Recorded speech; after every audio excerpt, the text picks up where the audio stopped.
Hi everybody. I was very overwhelmed by the positive response that I received from the previous video, and I'm really grateful to you all. I promise I'm going to try the best that I can with my schedule to cover as many topics as I can, and preferably the ones that you have suggested, and also the ones in which recent changes or recent advances have happened, because they are very likely to be asked. So I'm going to try to do that. So I have come back today with another topic that is quite a hot topic amongst examiners, and hopefully you like this too, and let's see how this series goes. So today we are going to talk about fetal growth restriction, and quickly the definition. So fetal growth restriction, the size of the baby alone does not define whether the baby is growth restricted or not. So if you have a question in which they are saying that if I were to ask you, there is a baby, there's a fetus, and the weight is less than the 10th centile, so is this an FGR fetus? The answer is we cannot say, because being less than the 10th centile by itself is not definition of a fetal growth restriction. It could simply be a small for gestational age baby. Maybe the mother is, or the father, the parents are constitutionally small, and that is the growth potential of the baby, right? So we call it FGR when certain other parameters are present. So the definition is, if the estimated fetal weight on ultrasound is less than the 3rd centile, or the abdominal circumference is less than the 3rd centile. That is one definition. Or if the estimated fetal weight is less than the 10th centile, but this is associated with certain changes that is telling us, okay, this is not normal. This is not just a small for gestational age fetus. And what are these changes? These changes are abnormal Doppler parameters. So abnormal Doppler parameters. What are these Doppler parameters? We will come to in a little bit. And another question that may be asked, which people have started, reiterating again and again. Sometimes everything may be fine. The estimated fetal weight may be even more than the 10th centile, right? But it could still be an FGR. How? If prior to this you have done an ultrasound, say, and the estimated fetal weight was falling in the 70th centile for that gestational age. We have charts, according to every gestation, we have charts that tell us, okay, this weight is falling within the 10th centile or less than the 10th centile, above the 90th centile. So we have charts for that. So for example, you have a baby at, say, at the time of 22 weeks or 24 weeks, at the time of the level 2 scan, I'm finding that the estimated fetal weight is lying in the 70th centile. However, when at 28 weeks or 30 weeks, I do an ultrasound and the estimated fetal weight is, say, 15th centile, it is more than 10th centile, but it has dropped by more than 50%, like between 70 and 20 will be 50%, but now it has become 15%. So that is also FGR. So a drop across 2 quartiles or more than 50th centile will also qualify as FGR. This is a new thing for you people to remember. Now coming to the pathophysiology, whenever you think of FGR, the gross pathophysiology will be placental insufficiency, right? So placental insufficiency, as you will study during your hypertensive disorders in pregnancy class also, placental insufficiency, we know there is a wave of, trophoblastic invasion in the spiral arterioles. So if it does not take place well, the arteries that are going into the placenta remain very high resistance, and therefore less flow goes to the fetus, and this baby becomes FGR. So placental insufficiency is the basic pathophysiology. And this is another question. This is well demonstrated by the fact that a major risk factor for developing FGR is when we do dual screen for the mother at 11 to 13 plus 6 weeks. We are looking at 2 parameters, and we all know these are free beta HCG and PAP-A. PAP-A, we know, is a placental biomarker. It is a biomarker, as the name suggests, being secreted from the placenta. So if this PAP-A is less, and this may be asked to you, how less?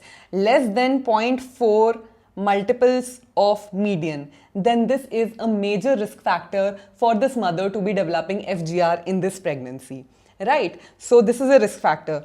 Let's talk about other risk factors. So other risk factors may be constitutional, like if the mother herself at the time of her birth was an FGR baby, or the father himself was an FGR baby, or the mother has given a prior birth to an FGR baby, that is also a risk factor. In addition, other modifiable factors like smoking, maternal conditions like chronic diseases like CKD, chronic hypertension, even pregnancy-induced hypertension.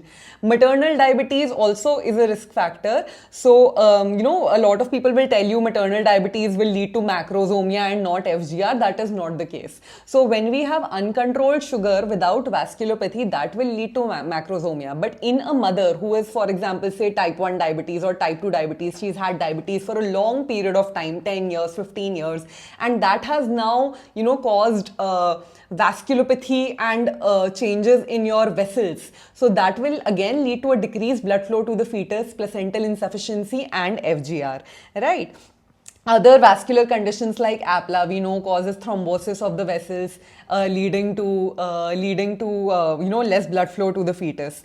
And intrauterine infections like TORCH are also a risk factor leading to early FGR. And another risk factor for early FGR, these two are risk factors for early FGR, is if the baby has some gross congenital anomaly or the karyotype is abnormal, right? So how do we reach the diagnosis? So the diagnosis, we have both the clinical diagnosis and we have the ultrasound diagnosis. Obviously, we are going for the ultrasound diagnosis, but in case a question is asked to you, during your clinics or even in your MCQ, that when will we say on per abdomen examination this is an FGR, there has to be a lag of at least 4 weeks between whatever the gestational age is and what you're finding on your per abdominal examination. So if I have checked the dates of this patient and the dating of this patient is correct, and she is, for example, say 32 weeks, but when I'm doing my per abdominal examination, I find it to be only 28 weeks, then clinically this patient is FGR. And clinically, if I have this doubt of FGR, the next step that I will do is I will go for an ultrasound, right? So routinely, whenever we are doing an ultrasound, we know when we are doing maternal, ultrasound during an antenatal period, we will do an early scan. We will do your NT&B scan at 11 to 13 plus 6 weeks. Then we do a level 2, right? So after level 2, routinely, we do not do any scan till almost 35 to 36 weeks, unless we find per abdomen there is an FGR. You have a clinical suspicion of an FGR clinically, or the risk factors that I have already described above, like hypertension, diabetes, APLA, right? All these are present, which may lead to the possibility of an FGR. And in that case, we do an earlier scan at around 32 weeks, right? So coming to the ultrasound, in ultrasound, how do we diagnose an FGR? We will obviously, of course, we'll go by biometry. And the most important parameter in biometry in the third trimester for diagnosing FGR is abdominal circumference, because we know the rest of them, your head circumference, biparietal diameter and femoral length, are all bony parameters. AC is something that will tell us what is the soft tissue deposition like, and if this baby is growth restricted, it will be a lean baby, so the AC will be less, right? Now coming to the other part of the ultrasound, after biometry, like we have already said, it is not enough that the baby is less than 10 centile. If it is less than 10 centile, it also has to be accompanied by certain Doppler changes. So what are these Doppler changes? So if you quickly look at the screen over here, so we look at the umbilical artery. That is the first thing that we look at when we have suspicion of an FGR, or on biometry if I am finding an estimated fetal weight less than the 10 centile. So the first thing that is over here, this is like a normal umbilical artery Doppler. So what happens is that, this is the umbilical artery, for example. This is the umbilical artery. And if there is placental insufficiency, there is gradual narrowing of the arteries. So because of this narrowing of the arteries, at the time of systole, the velocity sort of remains the same. But at the time of diastole, there is a lot of resistance. And therefore, the velocity during the diastole or end diastolic velocity will decrease. So we have one parameter that we are using routinely in diagnosing FGR, which is your pulsatility index, which will basically I don't know if you need to remember the formula. So it is basically your peak systolic velocity, subtract the end diastolic velocity from that, divided by the mean velocity. So suffice to remember, what is important for you people is that if the baby is becoming growth restricted, your pulsatility index will gradually increase. our end diastolic velocity is decreasing, and therefore the numerator is increasing and the PI will increase, right? So this is with regards to our umbilical artery. Now there may come a time when this diastolic velocity decreases to an extent that over here you can see there is an absent diastolic flow, and in the third one you see there is even a reversal of this diastolic flow. Now these are what we call pre-terminal conditions. This is not a good sign. Okay, so this we will come to later, what happens when we find an absent or reversal of diastolic flow. But let's move on to the next Doppler parameter. The next Doppler parameter is your middle cerebral artery. Now what happens is, if the baby is getting a decreased blood supply, right? So there is decreased oxygenation to this baby, but the body naturally tries to maintain and safeguard the essential organs, and this essential organ being the brain. What the body does is it causes vasodilation of your cerebral arteries. This is what we call the brain sparing effect. So if there is a vasodilation of your cerebral arteries, it means that your body is sort of safeguarding against a hypoxic insult, right? So MCA PI, like we've just done the definition of PI, the MCA PI will decrease. Because of this dilation, the end diastolic velocity of the MCA will increase, and therefore your pulsatility index will decrease. Now, what we do is, there is another parameter called cerebroplacental ratio. So as the name suggests, we'll come to this a little later. Okay, let's just come back to this. Right, the other Doppler that we look at, which is absolutely pre-terminal, which means that this is the end stages of the baby, the heart of the baby is failing, and we need to deliver this baby absolutely fast. We need to expedite this delivery. Is reversal of A wave in your ductus venosus. So the first one is the normal waveform in the ductus venosus. We can see the S wave, which basically signifies your ventricular systole, the D wave, which is the wave during the ventricular diastole, and the A wave, which corresponds to the atrial contraction. So this is the normal thing, right? So it's moving forward. We see at the time of atrial contraction, the blood is moving forward into the ventricles. However, if the baby is going into a heart failure due to FGR or any other reason, what we will see is that due to the increased afterload and the failing heart, there will be a backflow of blood into the ductus venosus, leading to an absent or reversed A wave, right? Okay, so now coming to the next topic, which is early versus late FGR. So early onset FGR is defined as FGR at less than 32 weeks, and late is conversely at more than 32 weeks. And the early onset FGR is usually associated with medical diseases of pregnancy, or will be associated with a vasculopathy or intrauterine infections, or some congenital anomaly, and will have a poorer prognosis. And this may also present as what we call a symmetrical FGR, which means not just AC, but all your other bony parameters will also decrease. Now, how do we monitor these babies who have FGR? So what we do is, once a week, we will call these mothers for two things. One, a modified biophysical profile and a Doppler. So we know a modified biophysical profile will have what?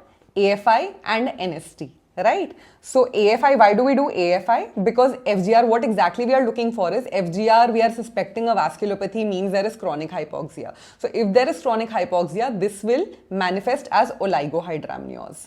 Right? And NST we are doing for two reasons. One, chronic hypoxic changes we are seeing via our Liker, but NST tells us about the acute changes, if any. Another thing that we are looking for over here, which is a new question and an up and coming question, is what we call short-term variation, or STV. So when we talk about our NST, the beat to beat variability that we are seeing 5 to 25 beats per minute is what we call the long-term variation, and within 2 beats, and this you are looking at a protracted period of time. You will look at a certain number of boxes or for a certain time period to say, okay, the variability is between 5 and 25 beats per minute. But what short-term variation does is, it looks at the variability between this beat and the next beat. So short-term variability. So if the short-term variability is less, it is an ominous sign. Along with Doppler changes, if you find the short-term variability to be low, it is an ominous sign, right? So decreased short-term variability is bad, right? And the other thing that we are looking for, apart from modified biophysical profile, is the Doppler. Because we already know this is FGR and your umbilical artery PI, is more than 95th centile, but we are just monitoring it to see if at some point it goes towards absence or reversal of flow. And the other thing that we are looking for is what I skipped in the previous few minutes, which was cerebroplacental ratio. As the name suggests, cerebrum first, so MCA PI divided by umbilical artery PI. Now we know in FGR, your MCA PI is decreasing and your umbilical artery PI is increasing. So if, obviously, the more it worsens, the more the umbilical artery PI increases and, the more MCA PI decreases. So there comes a point when this becomes less than 1 and that is bad for us. Or MCA PI less than the 5th centile or less than 1 is bad for us. Now coming to the management.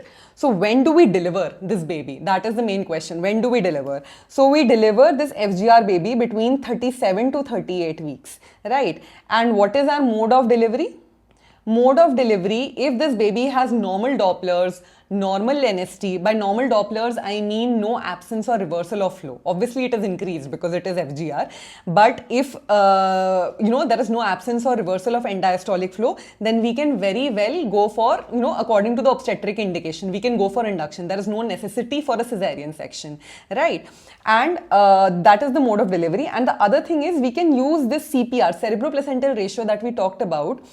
We can use that to guide between this 37 and 38 weeks, how much do I need to expedite this delivery? Can I wait till 38 or the moment it reaches 37 or 37 plus 1, do I need to terminate this pregnancy? So if your CPR is more than 1, you can very well wait till about 38. But if it is less than 1, it means it is a bad FGR. You will anyway wait till 37 weeks, but you will try to deliver more towards 37 than towards 38. Okay, this is one simple condition where, late onset FGR, you will mostly find they will come with this scenario. But if it is an early onset FGR where, this patient may land up in an AEDF or REDF, then what do we do? Anytime if the baby, the baby develops AEDF, we will deliver at 34 weeks. So if she comes at 35 weeks for the first time and we find AEDF, deliver. If we find at 33 weeks, NST is fine. At 33 weeks, she has AEDF, then we can go for daily or once in 2 or 3 days monitoring and then deliver at 34 weeks after your steroid cover. However, if we have REDF, we will do it even sooner by 2 weeks. So we will deliver at any time after 32 weeks, right? Needless to say, if at any of this time, even if it is at, say, for example, 30 weeks, and your NST is poor, or your modified biophysical is poor, or you have A wave reversal in DV, you have to terminate ASAP. That goes without saying. So like I said, A wave reversal in DV is a pre-terminal event and this requires you to expedite the delivery right after steroid cover and neuroprotection. That's it for FGR. Thank you.